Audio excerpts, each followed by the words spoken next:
एक बार गांव के एक स्कूल में एक टीचर ज्वाइन किया। टीचर ने सबके साथ बहुत अच्छे से पेश आते थे। एक बार क्लास 4 में उन्होंने क्लास लेने के लिए गया। सबको उन्होंने गुड मॉर्निंग विश किया, सबको सवाल जवाब किया।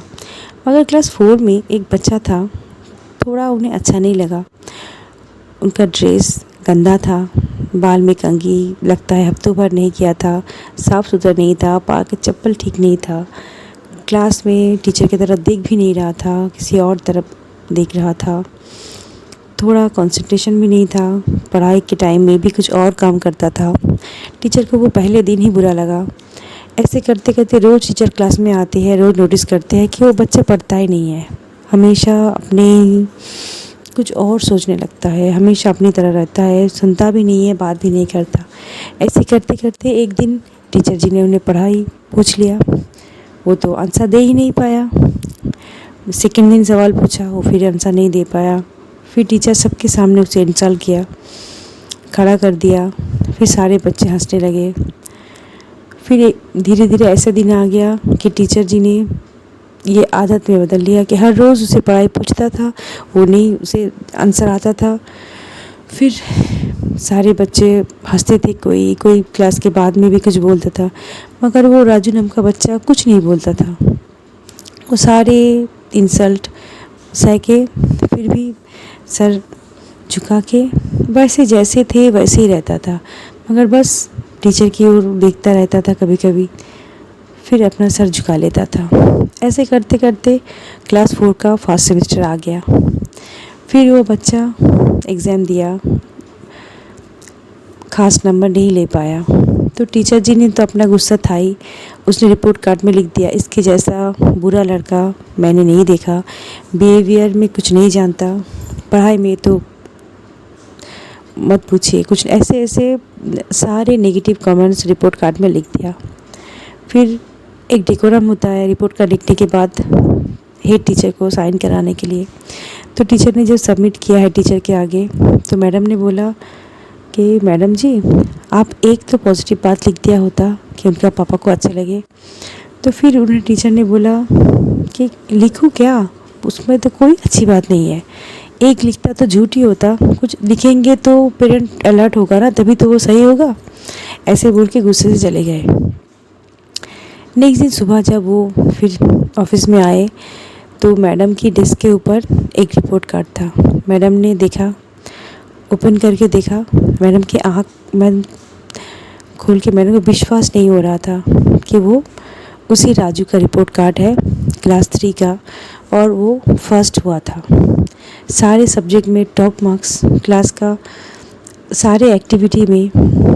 और रिपोर्ट कार्ड में लिखा हुआ था, इनके जैसे इंटेलिजेंट बच्चा आज तक स्कूल में नहीं आया, हर काम में फर्स्ट होता है, हर एक्टिविटी में पार्टिसिपेट करता है और विनर भी बनता है। इतनी अच्छी अच्छी बात देख के मैं तन हो गई। तो मैडम ने पूछा, ऐसे क्या हो गया कि इतना ब्रिलियंट बच्चा पढ़ाई का एक भी आंसर नहीं दे पाता।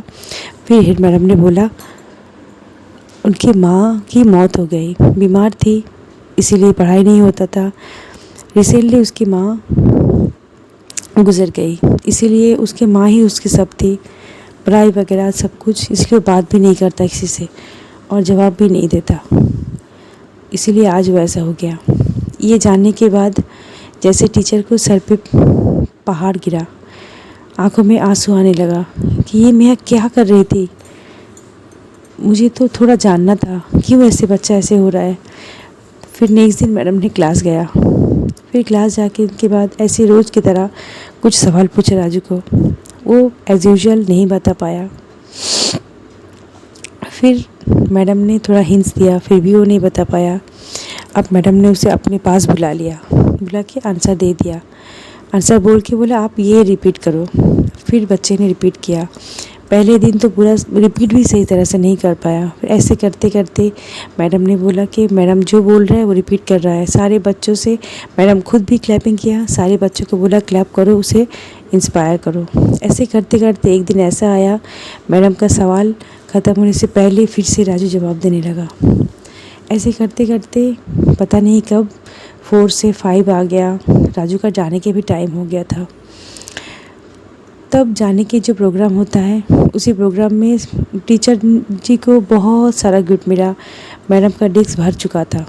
फिर मैडम ने देखा उसी सारे चकमकाती कागज़ के अंदर एक छोटा सा गिफ्ट है जो एक कागज़ के टुकड़े में लपेट के रखा गया। मैडम को पता चल गया। मैडम सारे खूबसूरत गिफ्ट के अंदर से वो वाला पेपर निकाल लिया। फिर देखा उसके अंदर एक आधा यूज़ किया परफ्यूम का बॉटल और एक चूड़ी था जिसका आधा स्टोन गिरा हुआ था। मैडम ने वो उठा लिया और वो परफ्यूम थोड़ा अपने ड्रेस में लगा लिया। सारे बच्चे देख के हंस रहे थे। मैडम ने फिर भी कुछ नहीं बोला। फिर थोड़ी देर बाद राजू आया। राजू को लगा मैडम ने गिफ्ट लिया है कि नहीं, फेंक देगा, कुछ शायद बच्चों को कुछ लगा। आया, फिर मैडम के पास आया, आगे खड़ा होके मैडम की तरफ देखा और बोला, एक बात बोलूं मैडम? बोला, हाँ बोलो। मैडम, आज आपके बॉडी में से ना मेरी मम्मी जैसी खुशबू आ रही है। तो मैडम रो पड़ी। फिर ऐसे देखते देखते दिन गुजर गए। ऐसे बोल रहा था कि आप जैसा कोई नहीं है। बहुत सारे टीचर आए मेरी ज़िंदगी में। फिर एक दिन टीचर जॉब से रिटायर हो गए, घर में चले गए। राजू का चिट्ठी भी कम हो गया। अचानक एक दिन मैडम के नाम पे एक पार्सल आता है। उसके ऊपर लिखा हुआ है डॉक्टर राजू। मैडम को देख के आंसू आ गया कि मेरा छोटा सा बच्चा आज डॉक्टर बन गया। मगर वो पार्सल खोलने के बाद मैडम देखा उसके अंदर एक शादी का कार्ड है। मैडम के नाम पे लिखा कि मैडम, इसी महीने की लास्ट में मेरा शादी है, आप नहीं आएंगे तो मैं ये शादी नहीं करूँगी। मैडम ने सोचा कि जाओ, उसके अंदर प्लेन का 2 टिकट है, एक जाने का एक आने का। तो मैडम ने कुछ नहीं सोचा, ट्रेन पकड़ ली और चले गए राजू के पास। मगर ट्रेन से उतरने के बाद देखा कि जैम की वजह से थोड़ा लेट हो गया। मैडम को लगा कि शायद शादी हो गया होगा। फिर जाके तो मैडम तन रह गई कि राजू ने शादी नहीं किया, मैडम के लिए इंतज़ार किया। गेट में मैडम पहुंची। राजू जैसे जम करके आके मैडम के हाथ पकड़ के मंडप पे ले गया। मैडम के हाथ में आज भी वही स्टोन गिरा हुआ, रंग खराब हो गया वो चूड़ी था। राजू ने देखा, राजू की आंखों में भी आंसू, मैडम की आंखों में भी आंसू। फिर सबके सामने देख के बोला, आप लोग हमेशा पूछते हो ना मेरी मम्मी कौन है? ये है मेरी मम्मी। तो दोस्तों, हम सामने से कुछ और दिखते हैं, होते कुछ और है। थोड़ा केयरिंग की ज़रूरत होती है। थोड़ा हम लोग थोड़ा समझ जाएं क्यों ऐसे होते हैं, हमेशा हमें समझ में नहीं आता है ना। आई होप आपको ये कहानी अच्छी लगी। अगर और इंटरेस्टिंग कहानी सुनना है तो प्लीज़ सब्सक्राइब कर दीजिए। मेरे जैसे नए चैनल को आपका सब्सक्रिप्शन की, आपके लाइक की बहुत ज़रूरत है। Thank you.